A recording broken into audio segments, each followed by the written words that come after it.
Hello, everyone. I'm going to give people a chance to hop on.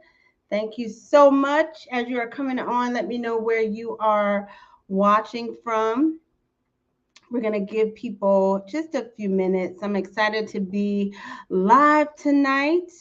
We just finished our 40-day fast and prayer for destiny. And so I wanted to hop on and kind of give you guys some of the nuggets that we received during these 40 days that we have some phenomenal testimonies. Oh my goodness, of just how God moves. But I want to share some nuggets that we received, that many of the participants that participated in the fast received over the time that, over the past 40 days. And so, as you guys are coming on, for those who do not know me, my name is Rhonda Barnes, Pastor Rhonda. I own a business called Pure Gold LLC, where I help individuals shift from milk to meat as they grow in their identity and impact the kingdom in their sphere of influence. So they impact the world. If you know you're called to impact the world, say I make an impact in the comments, and make sure you share the broadcast so that everyone can see, everyone can get some of these nuggets that we'll be talking about tonight. Hi Gina, thank you for being on. I am so, listen, you guys. So we had a 40-day fast through Pure Gold LLC.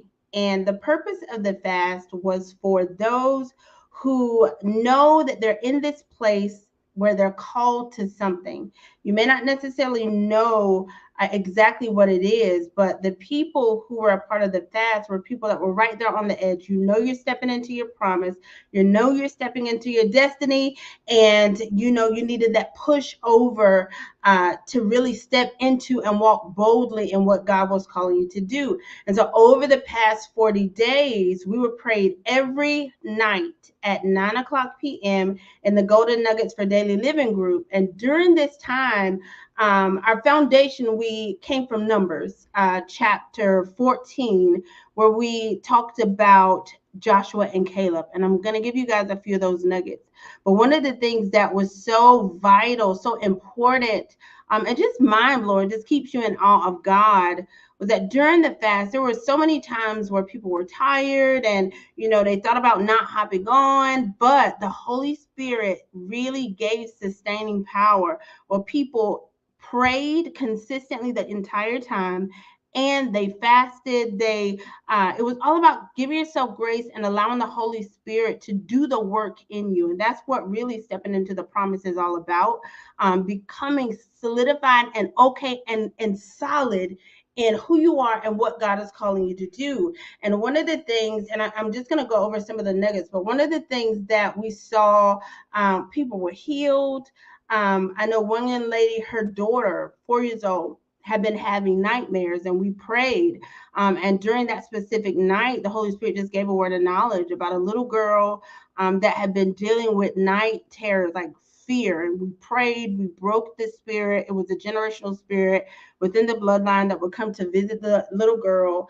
Prayed, broke that, and decreed that she would not only see, she would begin to see angelic host, and really love being able to see and experience the presence of the Lord. Did not know whose daughter this was, but the young lady that was on the line at the end, we always gave them an opportunity to give testimonies, and she testified that I was praying about her daughter, and that her daughter had been having nightmares and they didn't know what to do. And then after that, she gave the report the next day and a few days later that her daughter had been sleeping like a baby, no nightmares. And so that is a part of what we carry as as our kingdom inheritance. But even as those who represent Christ, He's given us an inheritance. He's given us a promise, right? And the promise is all in the word, but I think sometimes we don't fully understand what it means to have a promise from God.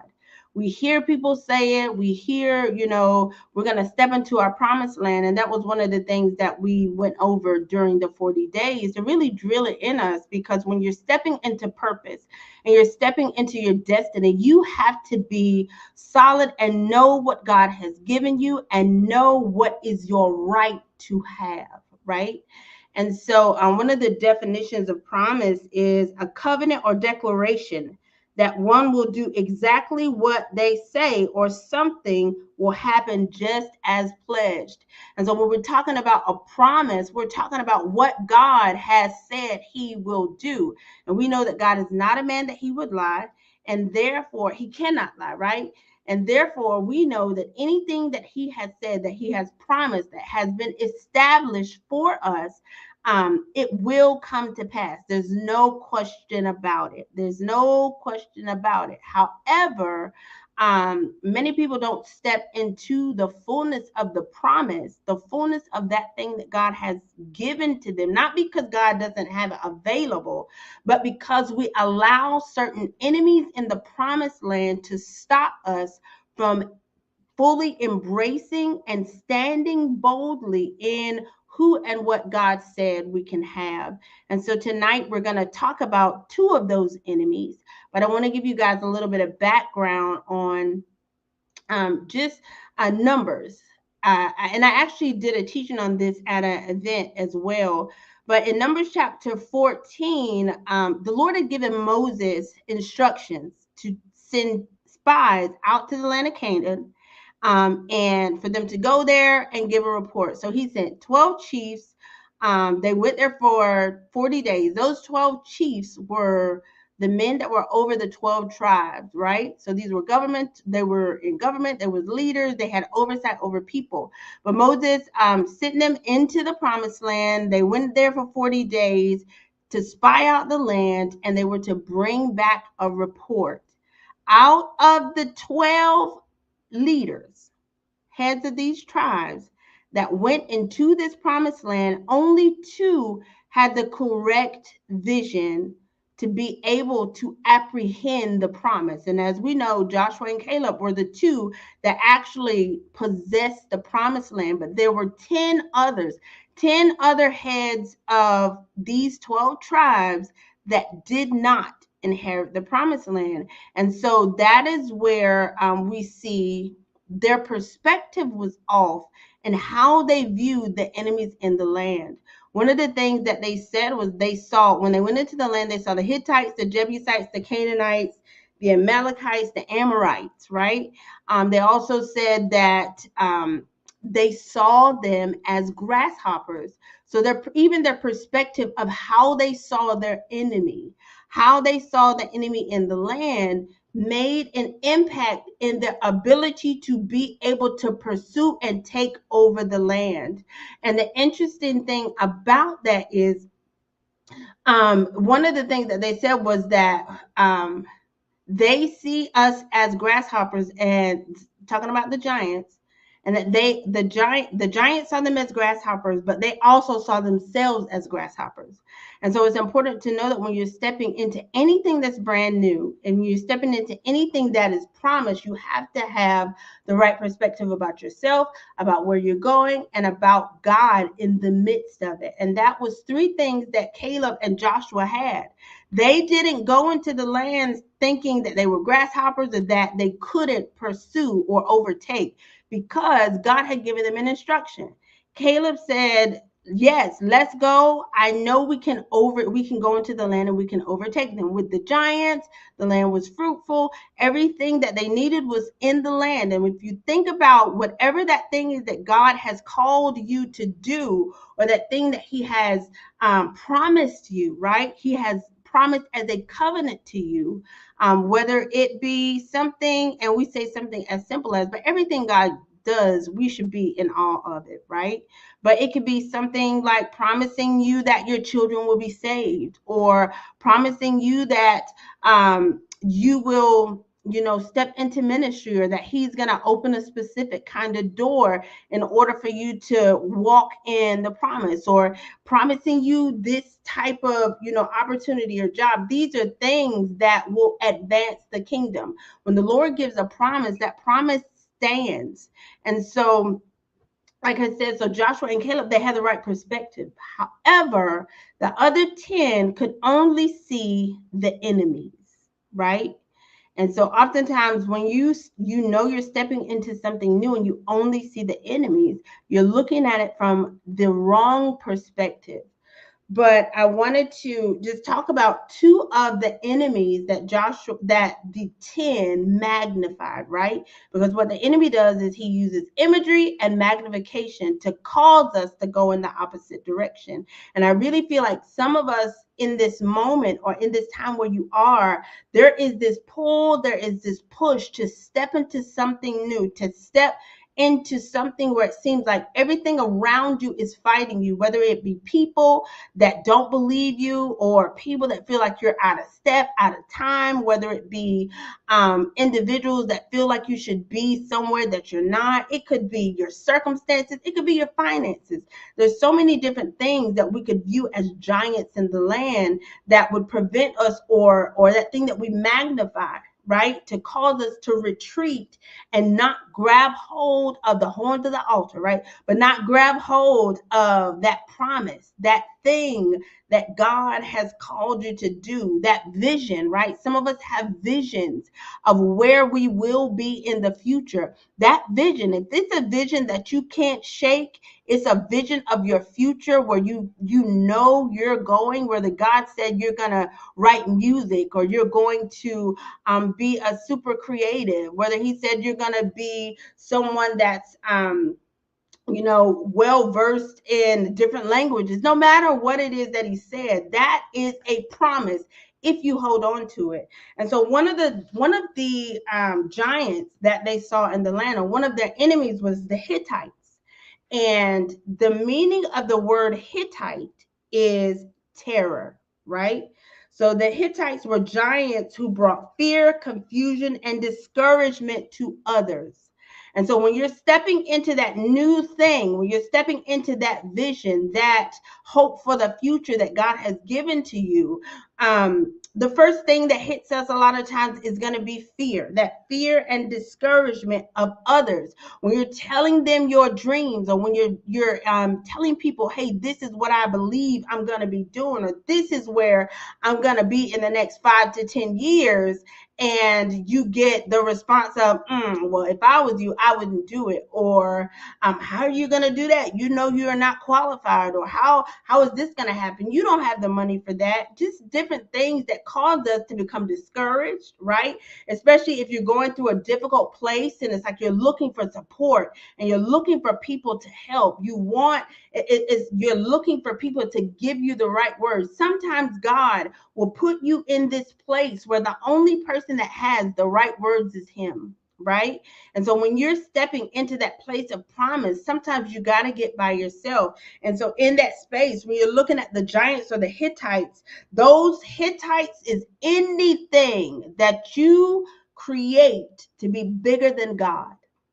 Whether it be the lack of money, whether it be the opinions and the thoughts of man, whether it be the instructions of an old season, anything that you put before God, anything that you make bigger than the instructions of God. Because when you think about Moses, when he gave the instructions, those instructions that he gave to the 12 tribes were directly from God. And so nothing should come or go against those instructions directly from God. Nothing should counter it. Nothing should make you question. When the Lord gives an instruction, that instruction stands. But when we are in this place where we're dealing with that Hittite could be old past mistakes where you lived a certain way or you did certain things, but the Lord is causing you to change your life. life and to go down a different path. That Hittite could be the fear of losing friends. That Hittite could be the fear of not being qualified, the fear of, just fear of all kinds, fear that you won't be received, fear of rejection. Sometimes the enemy will bring past rejections, right?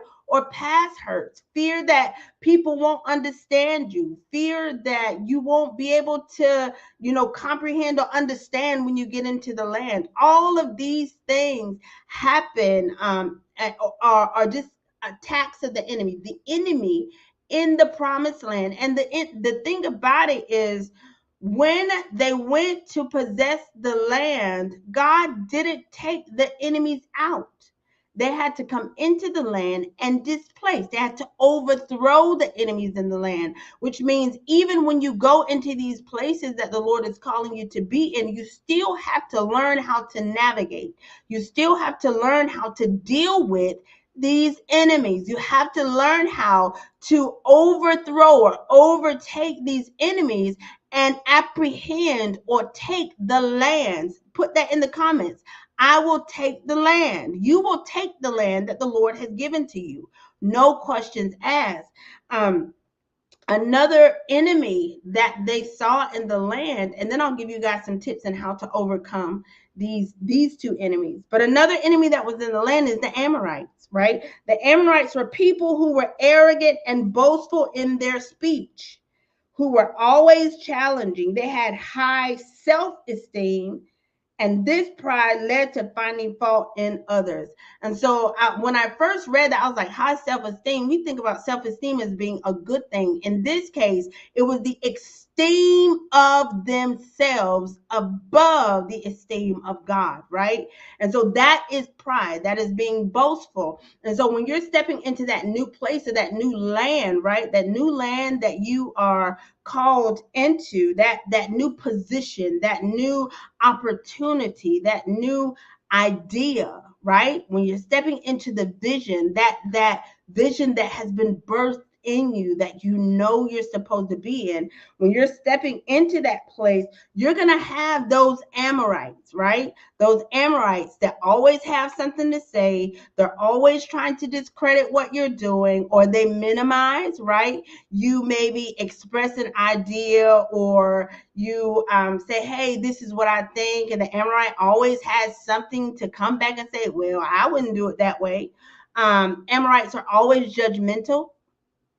So you may have people that always judge and nitpick everything you do, no matter how it comes, no matter how you do it, no matter how, whether it could be the best thing that you did in your own effort, right? The best thing that you knew how to do that worked for you. But Amorites come to judge and to intimidate. Amorites carry a spirit of intimidation. That's where the judgmental piece comes in.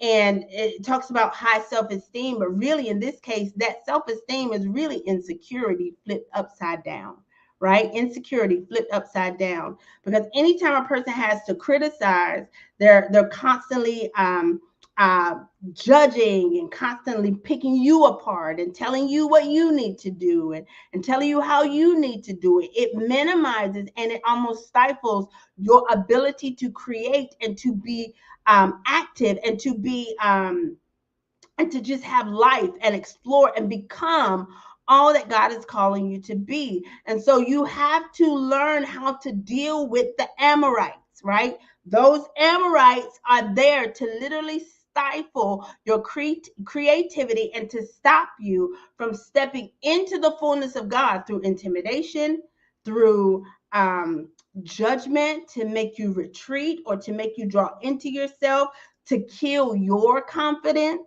right? To make you feel like what you're doing is not good enough. And so what I'm just going to give you guys a few tips, right? When you're dealing with the Amorites, and then we'll go back to the Hittites.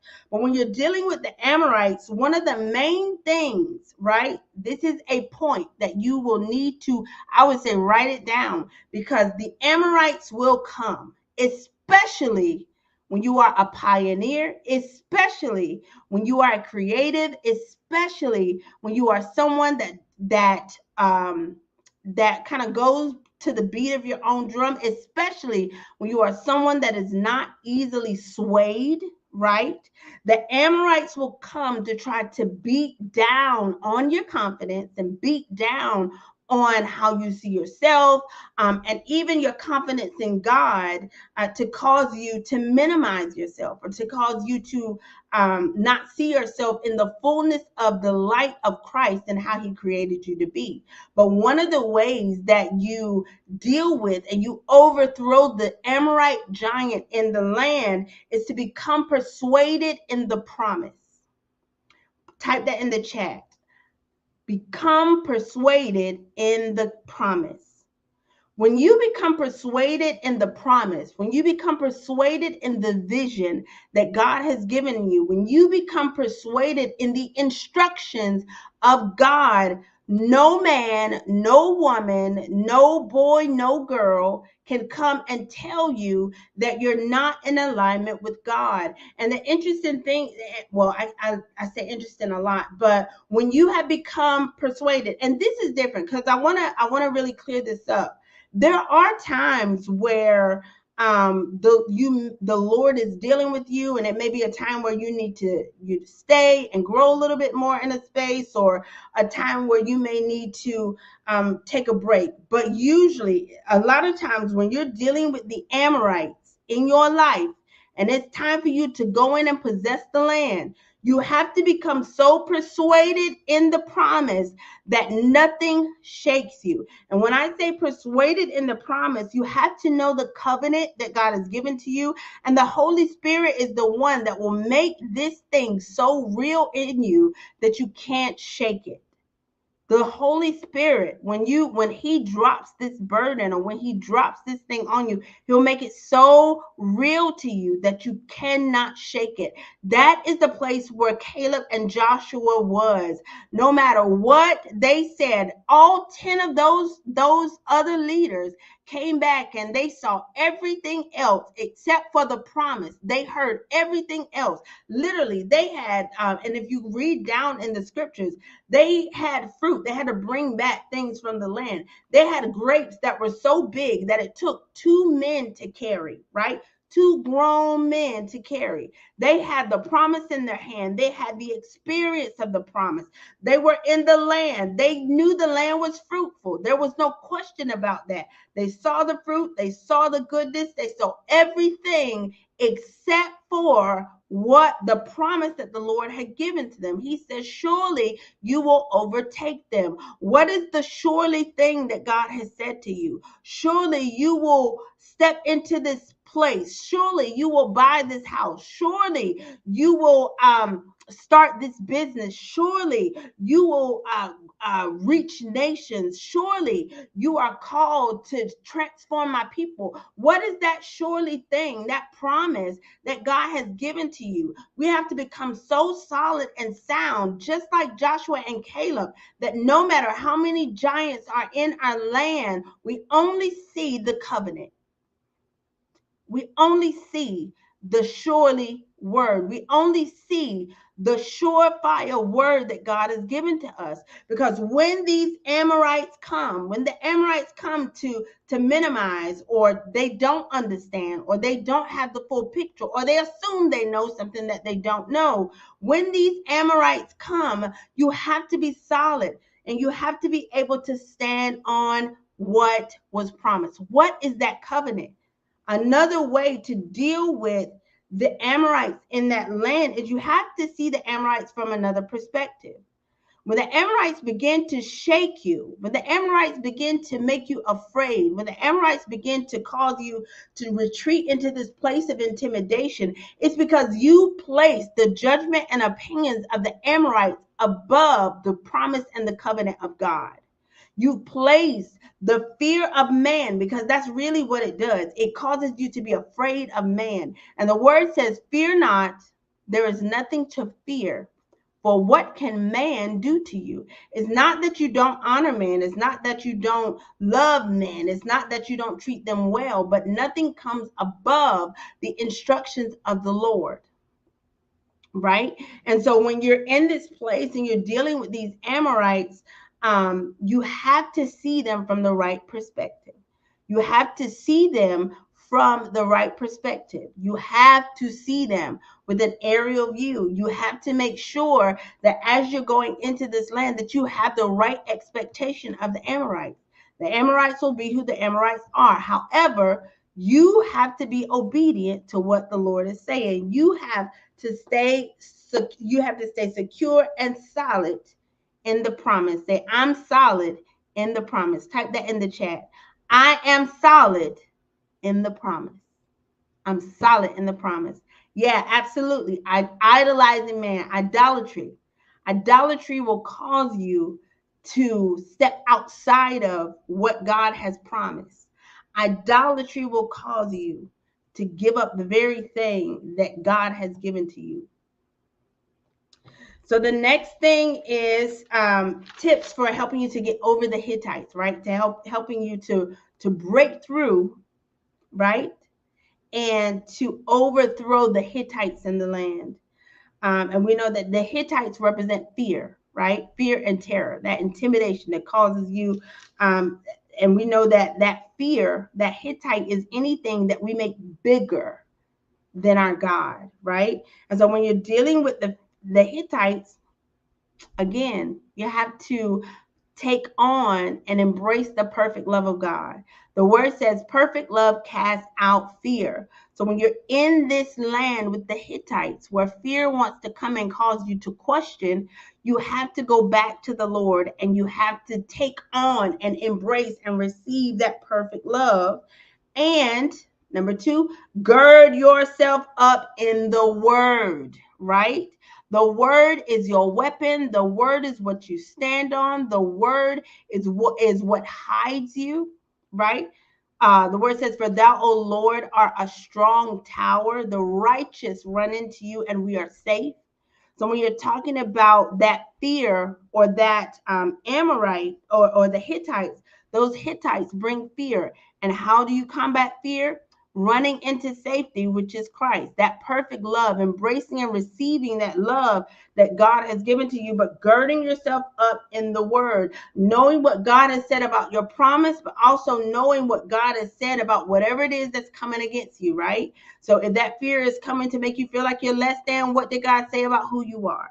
If fear is coming to make you feel like you're unworthy, what did the word say about you? Because the word is your weapon. It's sharper than any two-edged sword, right? And so when you build yourself up on the word and you eat the word, then you're able to have weapons that you can use willfully and skillfully to begin to fight the enemy. And then the last thing for these Hittites that helps you to overcome is access to wise counsel, right?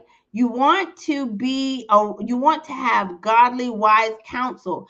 People who don't have you want people who know you, right? People who know you, people who know your heart, people that can help and encourage you, right? When you're stepping into this new place, because you're stepping into a place of the unknown, but you also want to have those who don't necessarily have a stake in what's going on, who know your heart, who know you personally and can hear from the Lord. People, not people that just have a good idea. People that can hear from the Lord, people that have experience in where you're going, people who know who can help steer you in the right direction. Sometimes these are people, a lot of times really, these are people that you have a relationship with, people that you have done life with, people who know who you are and they know what's on your life and they know where God is taking you, right?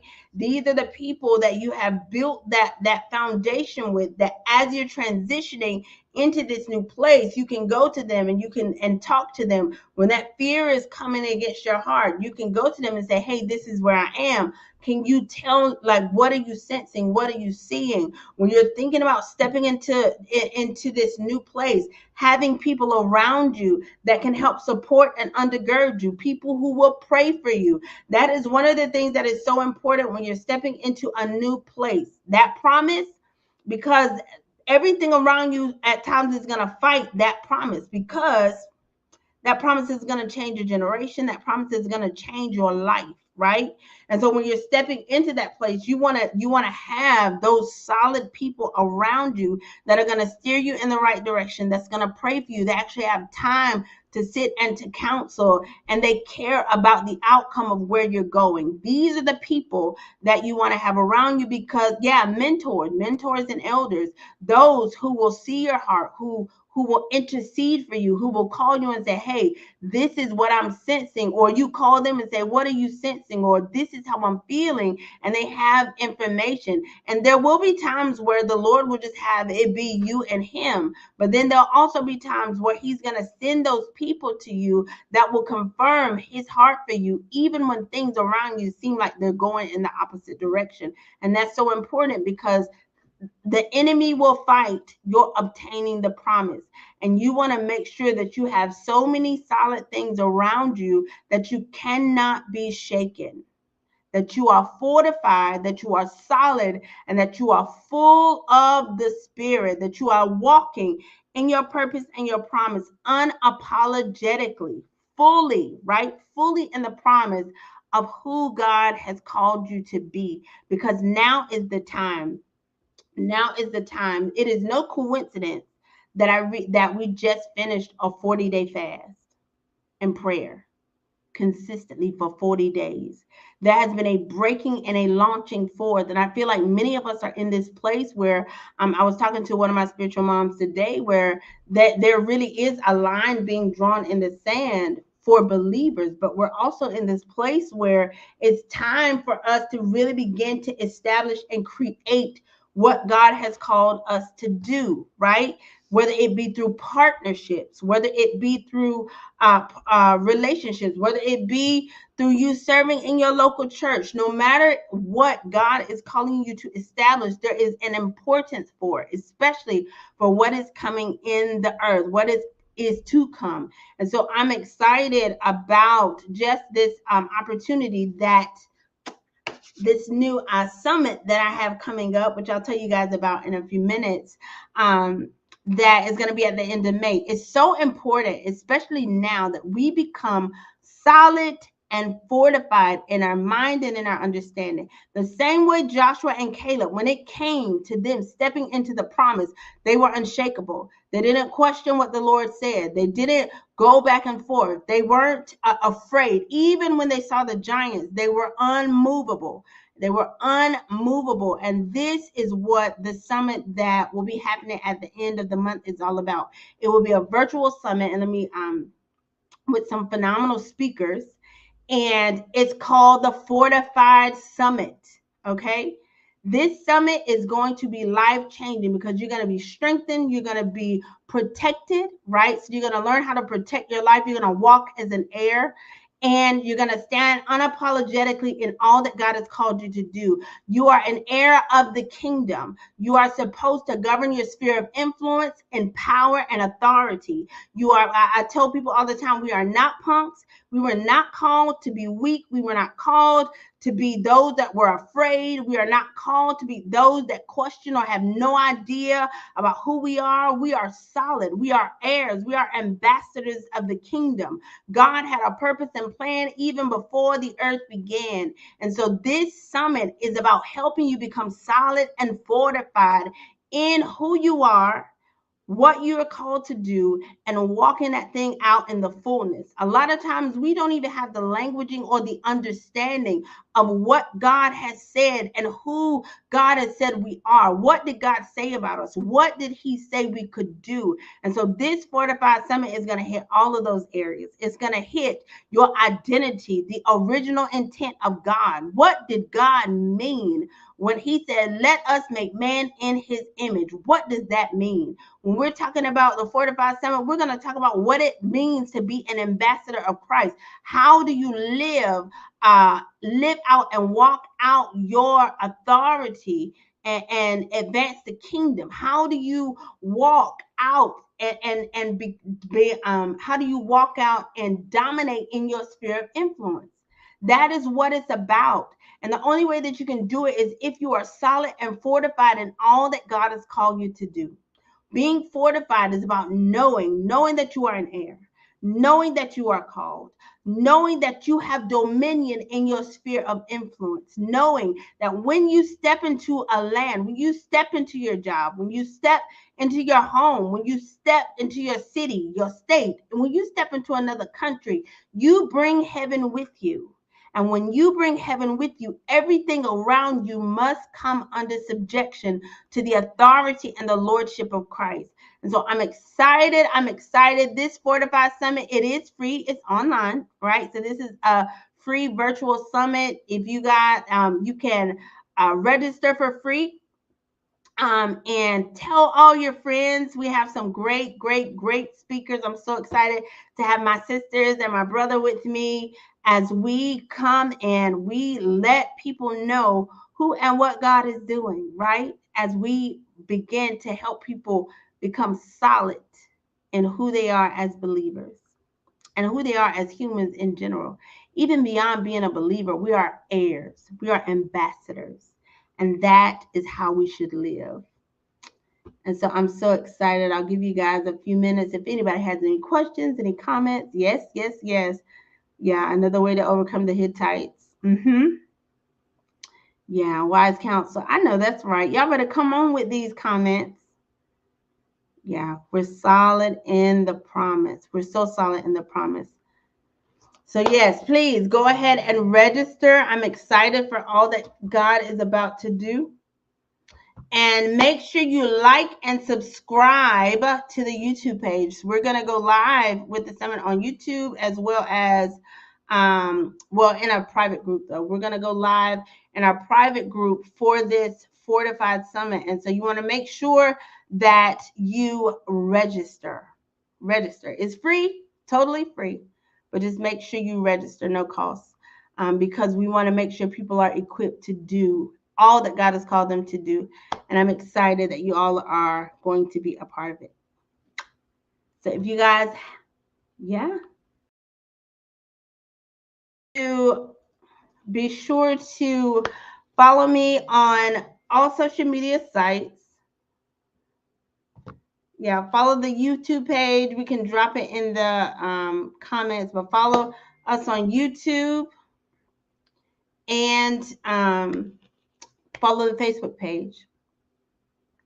And so thank you guys. I'm going to go ahead and get off. I appreciate you guys for watching tonight. Make sure you sign up for the Fortified Summit, and I will see you really soon. Bye.